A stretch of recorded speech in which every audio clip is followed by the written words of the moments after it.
In the meantime, let's talk to Peter Mathews, who's Professor of Political Science at the Cyprus College. He's joining us from LA. What happened to that bipartisanship that was being announced so loftily by the leadership of the Senate? It's certainly dissipated for a little while here, and it's just the way the system is set up. You know, the U.S. doesn't have a parliamentary system as the British do, for example, other countries, where the majority party they stick together and they vote in one direction on the leadership of the Prime Minister. Here there's three branches of government, and the parties are all factionalized. There are Republicans who are traditional Republicans who want to balance the budget more, others who are deficit hawks who would not countenance any kind of deficit, and others who don't mind spending more than what they're taking in just to invest, as Trump wants to do, in infrastructure, which really is not nearly enough. But the problem is the math.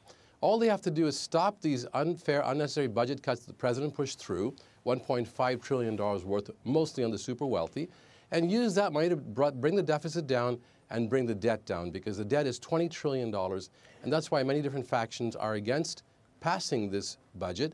And don't forget the Democrats who are for the dreamers.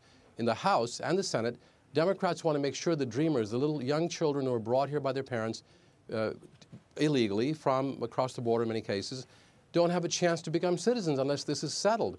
And the Democrats gave up on that a few weeks ago, hoping they can get it done now. Let's see what leverage they have at this point. Okay, well, broadly, I understand that ideologically you have those who are pro-spending and those who are more pro-austerity. I get that. But what about the politics of the situation? The administration, the White House, surely would have worked out whether or not they had the numbers in their favour before introducing the legislation, well, because clearly they've got it wrong. Absolutely correct. That's an organized White House who knows what they're doing and who's had experience in politics. But look at the people in the White House. Look at the president himself. No experience in negotiating anything on the political level ever in his life, just the art of the deal in business. And his cabinet members are all from the business sector, have had no political experience basically. So how do they negotiate and be sure of their votes? They have to understand how the system works, and they just don't understand it clearly. And this is a major problem for our country right now, because it's going to cost a lot of money to have the government shut down as it did in the past. Peter Mathews, thank you very much indeed for that.